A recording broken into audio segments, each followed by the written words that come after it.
বন্ধুরা বাজতে গিয়েছে একটা, আর আমার এখানে রান্না কমপ্লিট। দেখতে পাচ্ছ গরম গরম ভাত দেখিয়ে দিলাম সবার প্রথমে। ভাতের থেকে ধোঁয়া বেরোচ্ছে, এমন ধোঁয়া বেরোচ্ছে মানে আমি দেখাতে পাচ্ছি না তোমাদের। তো চলো ভাতটা ঢেকে দিলাম।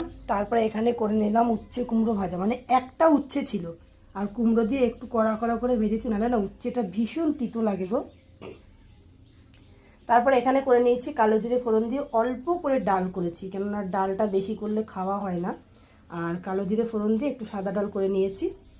তারপরে এখানে করেছি পুঁই শাক, যার মধ্যে দিয়েছি কুমড়ো, বেগুন, গাঠি কচু, আর হচ্ছে গিয়ে চিংড়ি মাছ তো দিয়ে দিয়েছি, সাথে দিয়েছি আলু আর টমেটো। এটা কিন্তু 5 ফোড়ন সম্বাদ দিয়ে আমি করেছি পুঁই শাকের তরকারিটা। এভাবে কিন্তু পুঁই শাকের তরকারি রান্না করলে বেশ ভালো লাগে, তো তাই জন্য আমি এইভাবে করে নিয়েছি। আর কি করেছি চলো সেটা তোমাদের দেখিয়ে দেবো। সেটা করেছি এই যে, এটা যেন কি মাছ বলেছিল তোমাদের দাদা ভাই,